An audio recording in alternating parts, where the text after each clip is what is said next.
magandang umaga sa ating lahat. So nandito na naman tayo sa panibagong edisyon ng ating topic and lesson for today. So ngayon ang topic natin ay tungkol sa pag-welding sa 6G position, which is yung tubo, we-weldingin natin ng naka-incline 45 degrees. So ilalagay natin yan dito. So nakaganyan yan.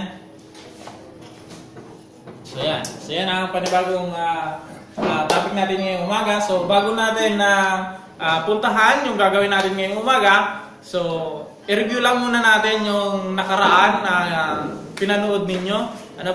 So nakaraan, pinanood natin yung papaano gumawa ng 6G sa pamamagitan ng multimedia. So ngayon, actual natin po yung gagawin. So bago natin yung gawin, so i-identify muna natin yung mga gagawin natin or mga gagamitin natin para sa demo ngayong araw. So dapat meron tayong bull cap para hindi tayo matuluan ng nagbabagang apoy or molten metal. Meron tayong leather gloves. Meron tayong welding or leather welding jacket para hindi tayo masunog. Yan. Then, syempre, meron tayong welding helmet. Meron tayong steel brush para sa paglilinis na ating gagawin. So, chipping hammer, pantanggal ng slag. Then, syempre, electrode. So, ang electrode na gagamitin natin ngayon ay E6011 para sa root pass, yung unang pass natin. Then, fill pass, cap pass, hot pass ay E6013. Ayan po, so makikita natin yan, yung code dito sa dulo nito. Okay?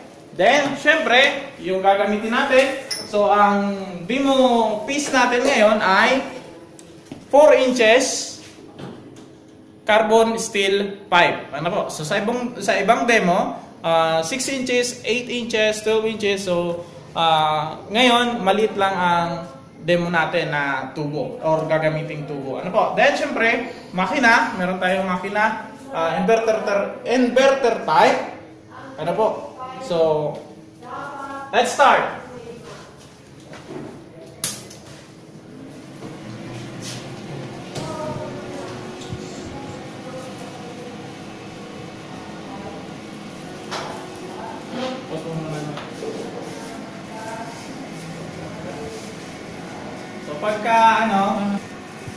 Okay, so ito po yung gagawin natin.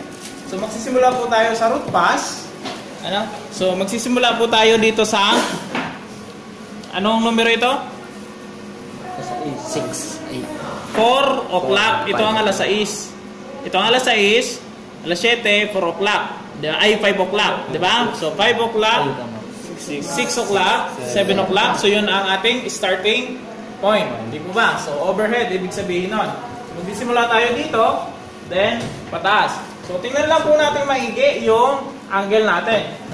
Then ang pagkaset po ng natin, ng arm natin, siguraduhin lamang po na pag nandito na kayo sa ibabaw, kayang-kaya nyong abutin. Hindi yung masyadong lalawgaw o maapiki kayo sa paggalaw ninyo. So dapat yung marirelax pa rin yung kamay ninyo para sa pag nandoon na kayo sa flat, so maaabot nyo pa rin at makokontrol nyo pa rin yung manipulation at saka yung tunaw ng bakal natin. Naintindihan po? Okay. So una, gagamitin natin ay E6011. So nag-set lang po ako ng 75. So titistingin po natin kung okay na yung tunaw ng 75. So lagi ko lang po tatandaan na pagka magsisimula kayo, hindi ibig sabihin na nagsimula kayo na ganito kahaba yung electrode. Pag mainit or malamig or kulang yung init ng natin, ng tunaw or ng electrode natin, is ididire-diretso ninyo. Mali pong pagkakaintindi. So dapat, halimbawa, sa testing ninyo, sa overhead, mahina, so itigil nyo na kaagad kasi gagrind nyo yun or uulitin natin. Ano po, hanggang sa makuha natin yung tamang setting ng kuryente hanggang sa matapos tayo. Naintindihan po? Okay. Testingin ko muna kung okay ang kuryente 75 para sa root pass. Gusto niya. At mga parang niya.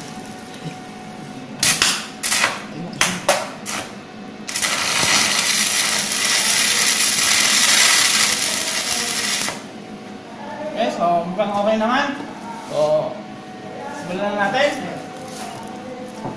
So, tandaan nyo pala, guys, pagka pag mag-welding, pag dito ang welding ninyo, nagsisimula kayo dito, so, ang harap ninyo sa material ninyo is dito, parte. Ano po? So, huwag kayong haharap dito, huwag kayong haharap dito pag dito ang welding ninyo. Kasi, pagka ganyan, ma-welding kayo ganyan, ganyan kayo.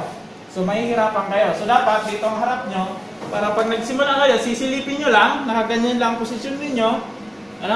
Then, yung angle ninyo, tingnan nyo lang maigi, perpendicular lagi. Then, so, magagamay ninyo. Ayan ba?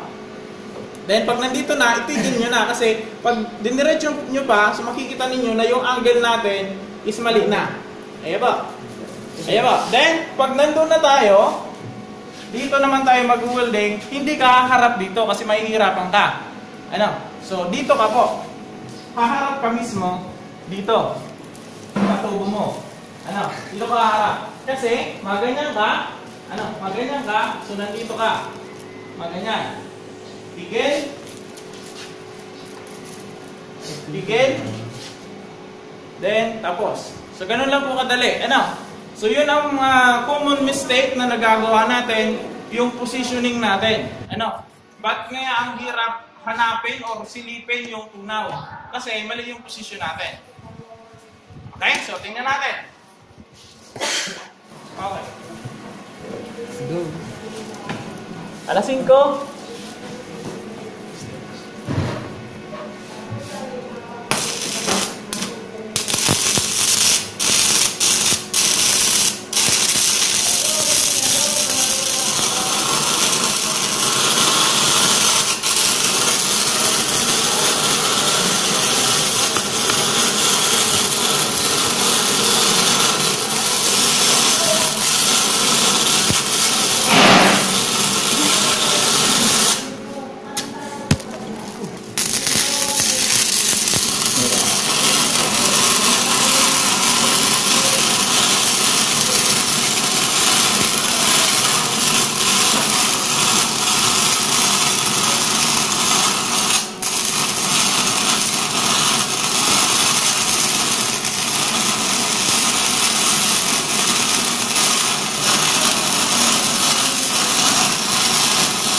So medyo lumalaki yung natin, yung gap natin, kaya ang ginagawa natin is nag-J tayo. Po?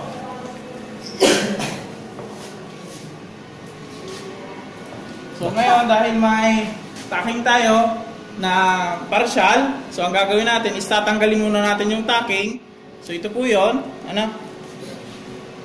So kasi dalawang klase bagay yung pag-tacking natin, Yung isa is yung full penetration, ibig sabihin, matahing tayo, then dapat may penetration, gagrind din natin yung magkasibilang dulo, then dadaanan lang natin yon, yung una. Then yung pangalawa is yung tacking lang, dito lang natin ita-tacking, wiwildingin, then pag malapit na tayo doon, so tatanggalin natin. So tatanggalin natin ito.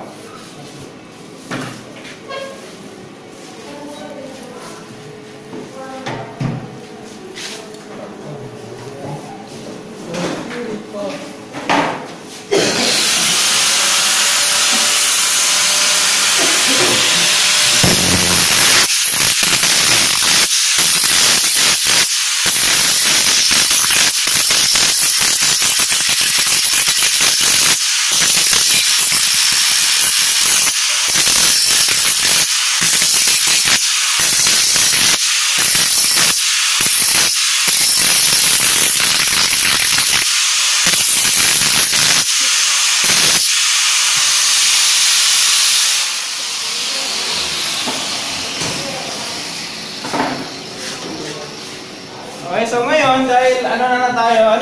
Bababaan ko na ng konti yung kuryente kasi nasa vertical and horizontal position na tayo going to flat. Ano po? So bababaan natin para hindi masyadong tunaw or hindi masyadong magkakaroon ng pag-init yung bakal natin na magiging cause para magka-burn tayo or magkaroon tayo ng defect sa root pass. Ano po?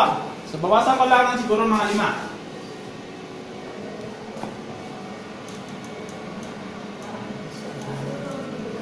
70. Kaya yung iba nagtatanong, bakit ngayon sir ang taas ngayon ng kuryente namin hindi pa rin lumulusot? Ngayon sir, yung namin na masyado ng mataas, natutunaw o masyadong mababa ngayon, natutunaw yung namin, yung root pass. So either, ang problema po natin is yung doon sa distansya ng rod papunta doon sa material natin. Yung root gap natin ay arc length na tinatawag. Ano po? Okay, so patuloy natin. So idediretso ko na ito hanggang flat. Kasi kaya naman. So dito lang naman yan. So magsisimula ko dyan. So tandaan natin pag magdudugtong tayo, so dapat ang una mong tunaw dito sa unahan. Dito sa unahan, then tutunawin nyo dahan-dahan hanggang sa makakuha kayo ng magandang tie-in papunta dyan sa keyhole natin. Ano po?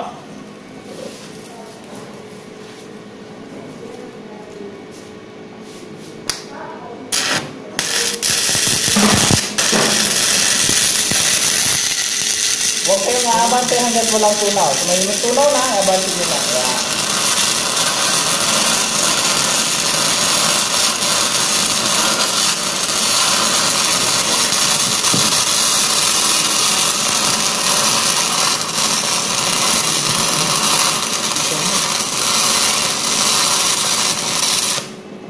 Okay, lumalaki. So, ang technique na ito ay, anong technique na ito?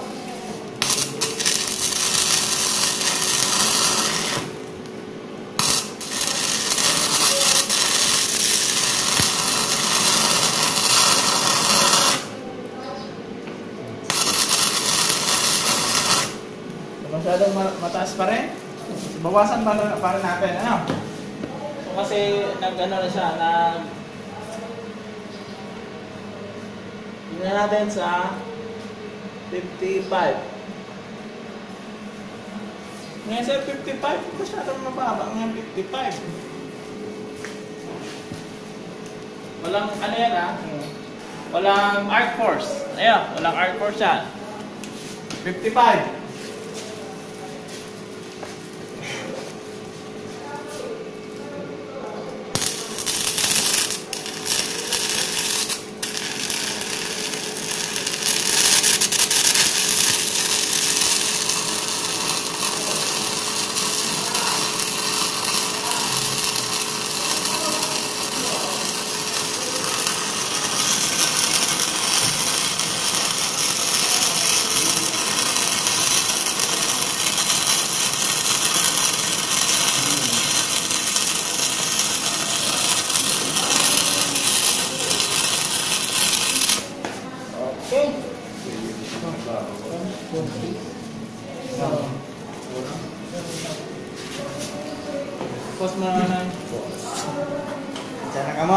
So pag dito mataas yung kuryente yung ginamit natin, 75. Pagpunta dito sa horizontal and vertical, nagbaba tayo ng 5. Hindi ginawa natin 70. Then pagpunta natin dito sa ibabaw, ginawa natin ng medyo mababa ng 55 amp. Ayan po. So bakit po natin ginagawa yon? Kasi yun na nga, yung bakal umiinit, so lumalambot siya. Ano po? So kaya bumabawas tayo ng kuryente. Common mistake na ginagawa natin, so hindi tayo bumababa o gumagalaw sa kuryente. Kaya minsan ang nangyayari, ang ganda dito, pagdating dito, bulwa. Bakit? Kasi masyado nang mainit yung bakal natin, dinidiretso-diretso pa rin natin. Ang gusto natin kasi, pag nakatayo na tayo dito, gusto natin dire-diretso. Ayaw natin tumigil, ayaw natin pansinin yung sitwasyon ng bakal natin. Ano po? Okay, so dito naman tayo sa kabila. Ano? So ibabalik natin na naman natin yon sa dating kuryente niya. Ano po? So depende pa rin yan kung yung gap niya is okay pa rin. So ngayon, para magkaroon tayo ng magandang tie-in dito sa ilalim, ano po? So i-grind po natin ng konti ito kasi yung starting natin, so wala siyang keyhole. Di ba? Wala siyang keyhole. So usually, dapat i-grind natin siya para magkaroon siya ng magandang tie-in, and tatanggalin ko na rin yung tacking na nandito. Yan po. Ano? Ito. Okay?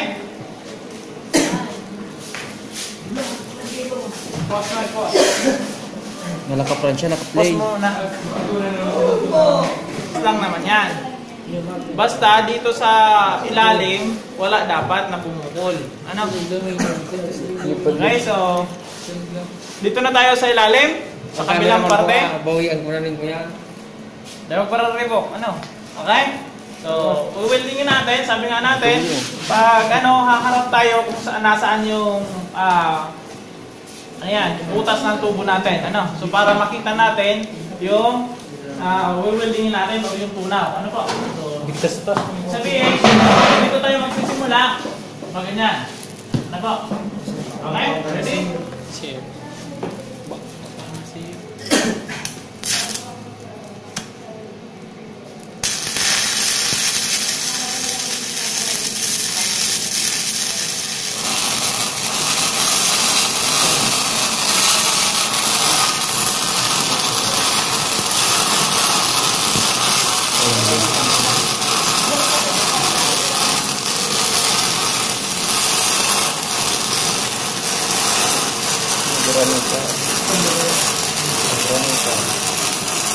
Dahil pwede, malalasikan ng cellphone nito.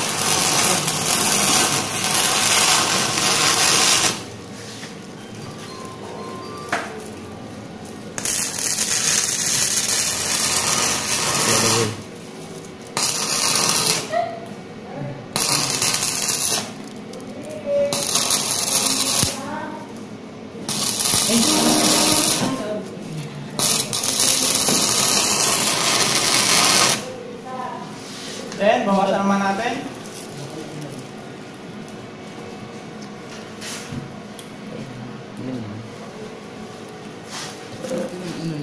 Yung bubot sa camera mo.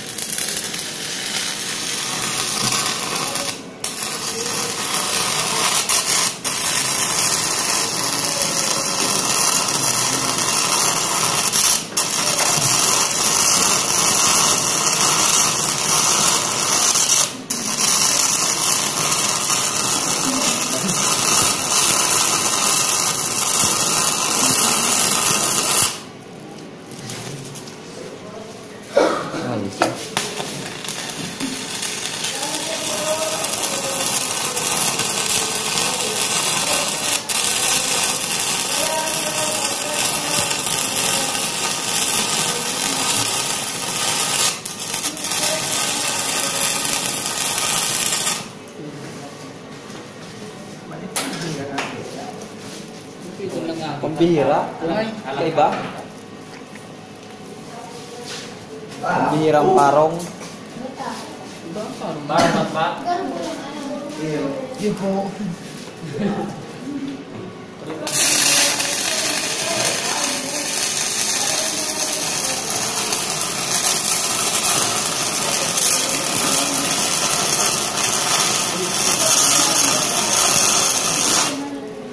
Okay, so bawasan naman natin kasi flat na.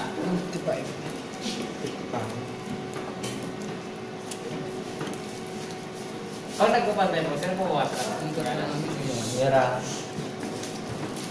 Uy! Ikaw ko na pa dito. Huwag mong lalagyan ng cellphone ko. 55 po. Siling boy.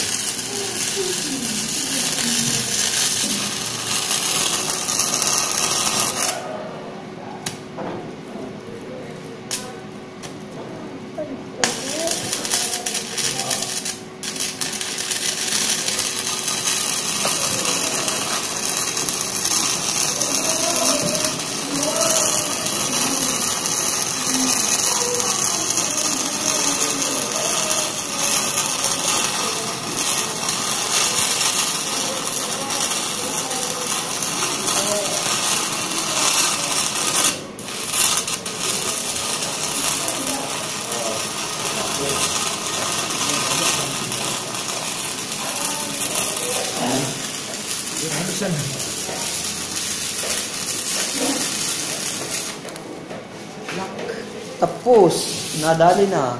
Okay, cut. Naman natin. Okay na?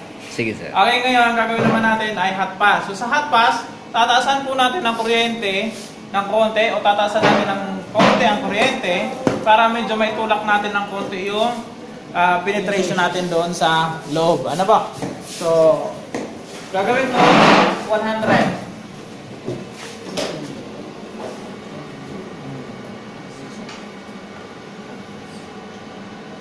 Okay. So, 100 siya. So, ang iingatan lang natin na hindi siya mabutas. So, ang gagawin lang natin, itutulak lang natin ng konti yung penetration natin. Okay?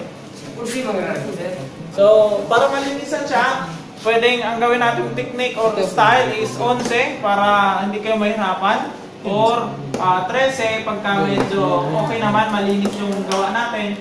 So, pwede kayong mag-13. So, ngayon, ang gagawin natin is 11 para dire-diretso tayo. Ano po? Okay? So, magsisimula pa rin tayo kung saan dito sa baba, alas 5, alas 6, at saka alas 7. Okay, alas 5 ako.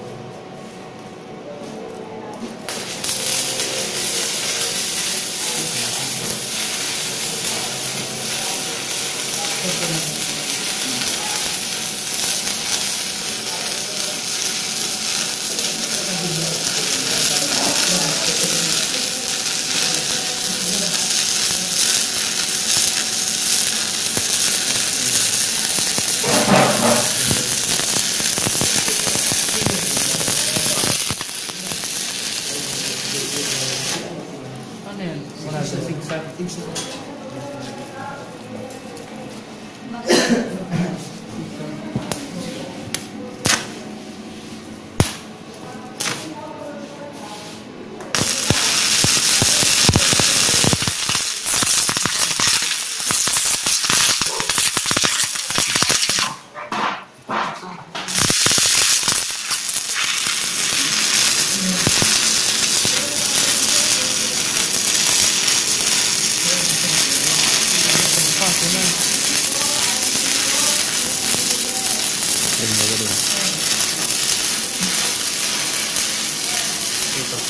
Ano yung try yan? Circular. Anong agyan mo yun? Siguro ba yan siya? Pagkali pa ako na. Nagpagod ko matatas. Big circular. Muna rin.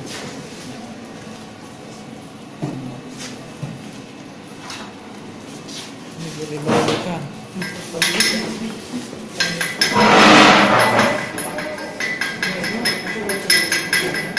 Babago na ako yun. Yes, ano? Ilag-out mo yung labas i-forgot password mo. Hindi ko kasi yung i-forgot mo. I-forgot mo. I-forgot number mo. Ay, forgot password. Labas. I-recovery mo. Nag-mention ka ng mga tulong sa email mo. Sir, lang yan. Ha? Load. Code.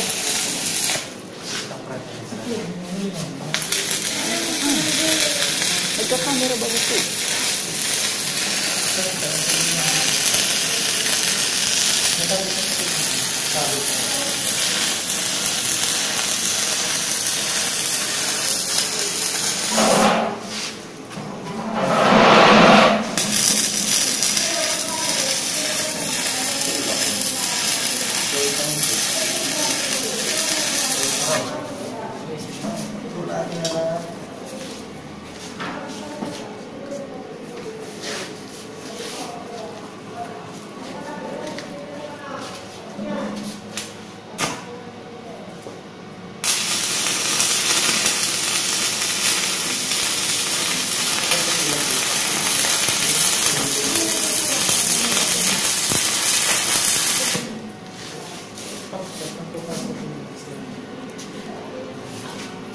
Okay, so more or less, may fill up na yung gawa natin. At more or less din, na itulak na ng konti yung penetration natin. Ano po?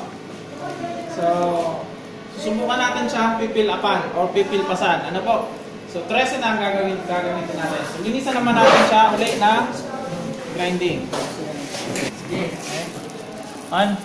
Okay, ngayon magpipilpas na tayo. So ngayon bababa ko lang yung kuryente kung mga nasa 95. Ano po? Kasi pilpas na yan.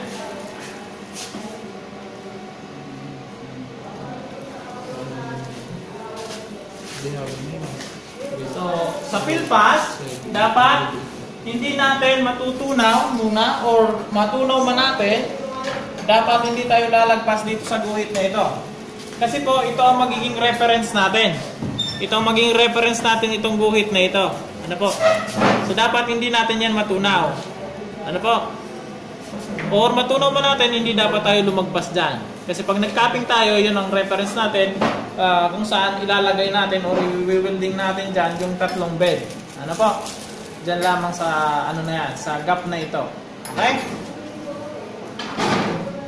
So, pilpas. Dalawa ito, dalawa.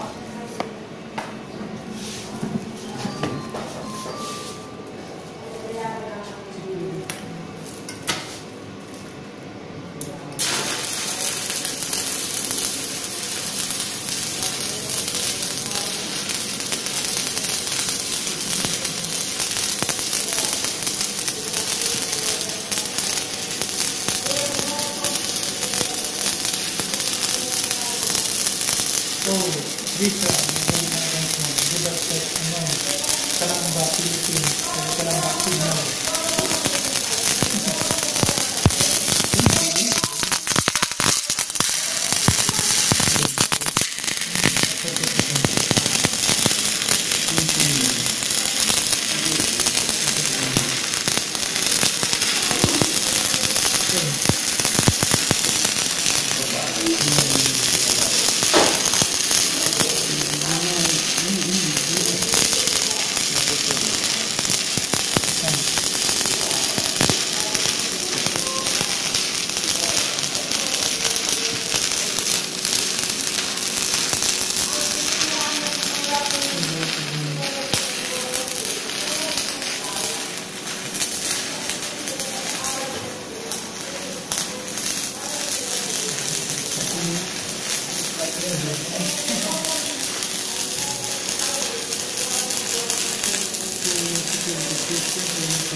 Sir gamit mo, sir. Ha? 6 po.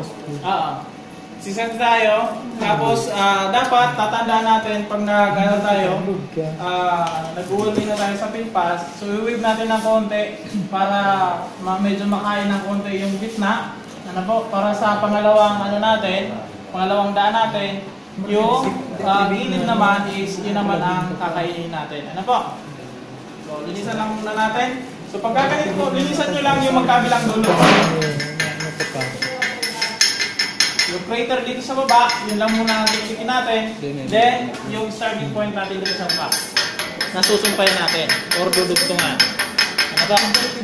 So, wag muna natin galawin ito para mamaya, pag nag-second pass tayo, so malinis siya. Ano?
Okay, first pass.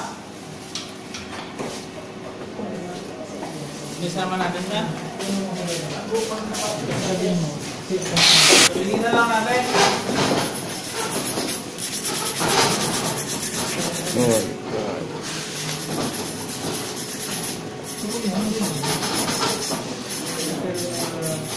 Then, second pass para sa ang gagawin natin ay second pass para naman sa field pass. Ano ba? Okay?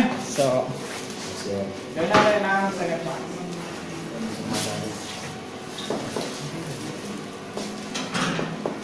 Automatic siya. Makita po ng siguro.